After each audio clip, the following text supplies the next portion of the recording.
Hey, and welcome to Unlearning Stress, the podcast where we break the rules and cycles that keep you overcommitted, overstretched, and just plain exhausted, and replace them with something better. No fluff, no guilt, just real talk, real solutions, and expert insights to help you shift the way you live.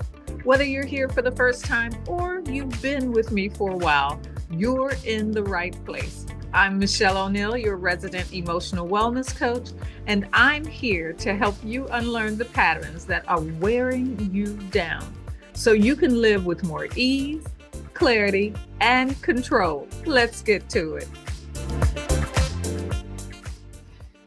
There's this weight that builds over time, not the kind that knocks you out all at once. I'm not talking about that kind, but the kind that settles into your limbs, into your brain. Everything slows down. Everything feels heavier than it should. Not just tired, but drained, exhausted, and everything feels like an effort or a chore. And not the kind of drain that a nap can fix, because it won't. This is when even the simplest conversation feels like a transaction and a chore, not a connection, but a cost. You're measuring energy by the moment. Who do I have it for? What will it take from me? What's left for the things that I actually want? But look, the truth is, they can't even see it. They can't see the internal battles that you're fighting because you're still showing up, you're still smiling, you're still nodding. And on the inside, you're running on vapors. And no one knows that you've already crossed your line, not even you sometimes. And this isn't some dramatic burnout. This is a slow burn depletion. This is the kind that sneaks up because it builds in silence. And when you've gone too many days, too many events, too many yeses without space to come back to yourself, do you realize that the Journal of Social and Clinical Psychology actually reports that emotional fatigue is often misdiagnosed as a mood disorder in high empathy women? But what's really happening is the nervous system overload, not depression. And what makes it worse, our culture still doesn't see emotional labor as real labor. So you push through. You smile through. You're praised for powering through. But your body, it knows the truth. And that truth is where we start today. So let's break this down because it doesn't look the same for everyone. This is hitting both introverts and extroverts, but in totally different ways. So let's start with the introvert. And in case you don't know, I am an extroverted introvert. And you know what's wild?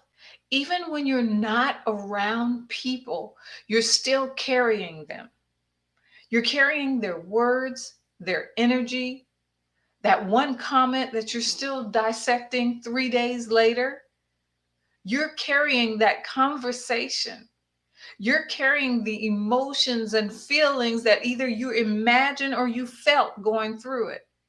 And all of that lives in your system and nobody sees it.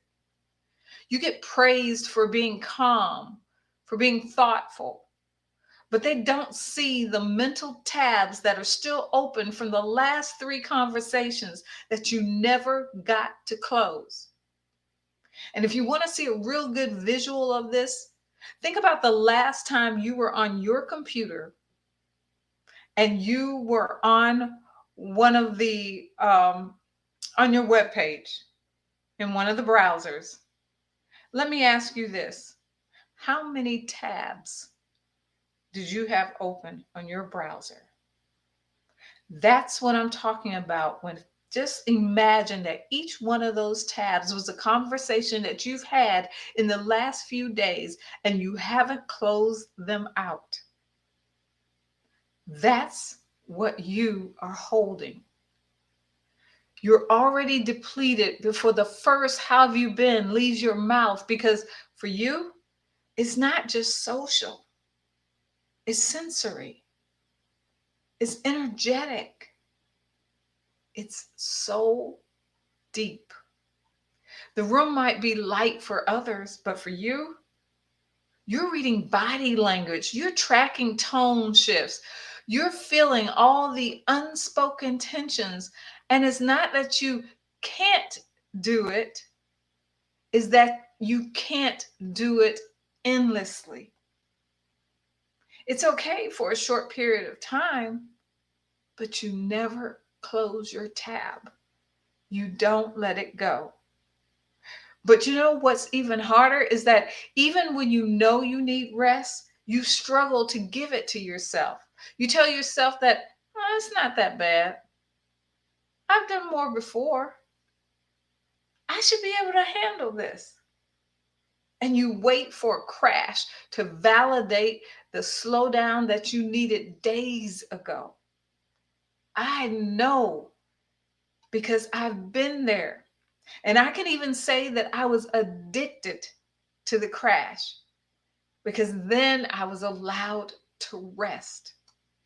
You know, Dr. Lori Helgo research on introverts show that social overstimulation triggers longer recovery windows, especially in women with high emotional IQ. It's true. What used to only take you a weekend to regroup from, you're now finding out that it takes you a week to come back. Your nervous system is actually more sensitive to external cues. And when your alone time gets interrupted or skipped altogether, your system never resets. There is nothing, absolutely nothing in your house that does not run on some type of charge to keep it going. It either has batteries or it is plugged into direct energy to keep it going. So, what makes you think that you can keep going and going and going? Look, you are not the Energizer Bunny, and even the bunny runs out. So, this isn't laziness I'm talking about. This isn't being antisocial, not at all. This is the cost of running without charge. And the charge isn't silence. I'm not telling you you need to be silenced, it's solitude. And there is a difference. But let me be clear, this isn't just about introverts. I know I've been talking about them for a bit, but I got you, my extroverts. There's another group quietly panicking: the woman who've always been fueled by connection, whose calendar used to energize them, who lit up in rooms, and who was lit up by those rooms. Let's talk about her, the extrovert who's suddenly not getting her energy fix. You used to walk into a room and light up. Conversation sparked something. Energy swelled and you felt full and completed and alive. But lately, they leave you drained. You feel kind of off, not just tired, but a bit unsettled. And what's hardest isn't the fatigue, it's that disorientation that things aren't what they should be.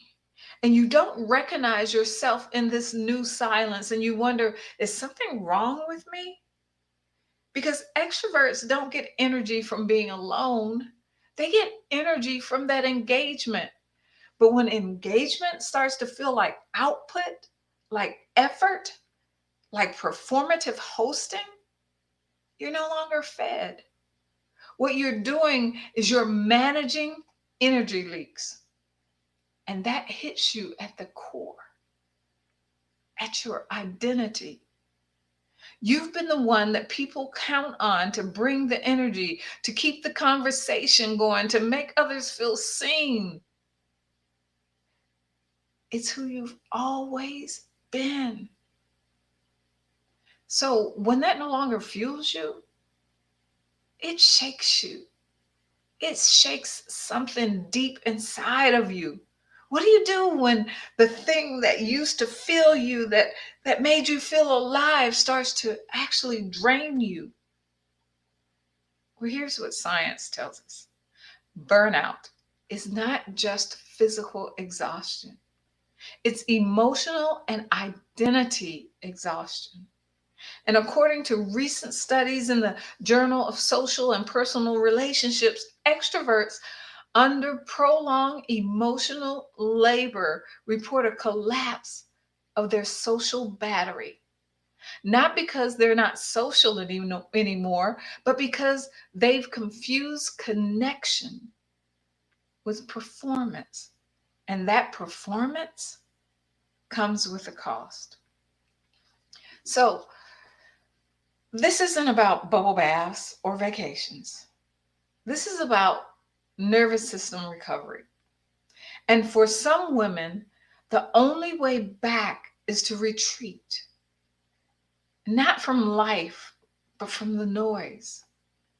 That doesn't require this weekend getaway. I'm not talking about that type of retreat. It might just be a bathroom door closed, or a walk without conversation, or 10 minutes when no one needs anything from you. You retreat not to escape, but to reset your ability to engage. But what happens first? Well, your, your shoulders drop, your breath deepens, and your thoughts, they slow.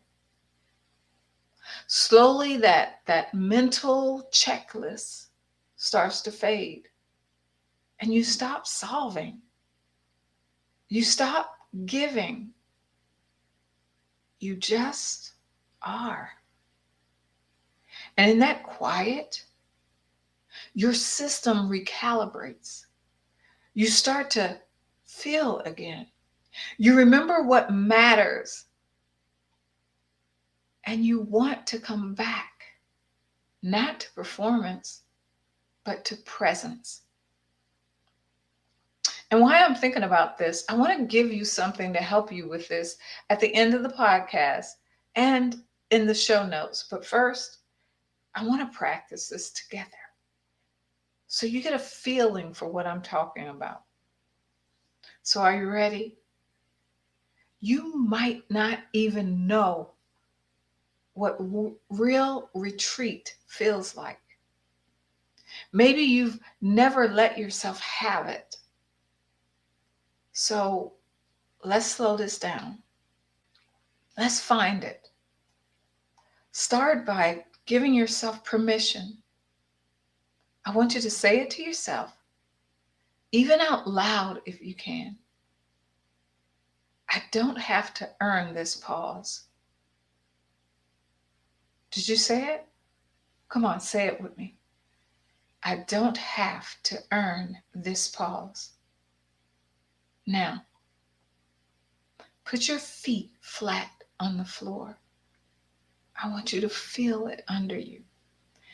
I want you to drop your shoulders, unclench your jaw, and uncross your arms. I bet you didn't even realize you were doing that. And let the air find you. Inhale slowly. Hold it. Exhale slower than you think you should. Again. Inhale. Hold. Exhale. And now ask your body, what would feel like relief right now? Not what looks good, not what sounds impressive, just relief. Is it closing your eyes for 30 seconds? Is it laying down on the floor for a moment? Is it stepping outside and letting the air hit your face? Whatever it is, follow it. Not for performance, but for that peace. You'll know you're really retreating when your thoughts start loosening their grip and your body says, "Thank you. I can hear myself again." So here's where we come together, you and me. Your exhaustion isn't laziness. It isn't weakness. It's not even just social fatigue. It's your body asking, no, no, no, no. It's pleading for a return to presence, a return to choice, and a return to you. You don't need more hacks. You need to hear yourself again. You've given your energy out like oxygen. You've made room for everyone else's emotion. You showed up even when your body was begging you not to. So today, let your body lead you back. Let your breath be your beginning. Let your silence be your sanctuary. Let pause be your protest. Let rest be your revolution. You don't have to earn the right to be okay. You don't have to explain why you need a break. You don't have to wait for permission to come home to yourself.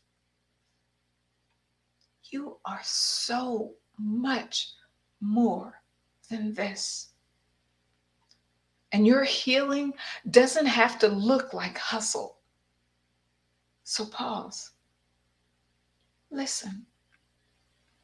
Let the recalibration begin. So if no one's told you today, I'm telling you, you are allowed to choose you. And this moment right here can be the beginning. Before I leave, I promise to give you something special. And if you need help creating that space that we talked about, I made something just for you. It's the 12-minute rescue reset. And it's a guided moment to return to your body, your breath, and your peace. And it's linked in the show notes below. It's yours anytime you need it. Remember, you are so much, much more than this. Until next time, take care. Bye-bye. If this episode hits home, don't just push it aside. Lean into it. Subscribe so you don't miss what's next. And connect with me on YouTube, LinkedIn, and Substack, where we go even deeper. Links will be in the comments. And if you're ready to start unlearning the patterns that keep you stuck, keep listening, because real change happens one choice at a time. I'll see you next time. Take care. Bye-bye.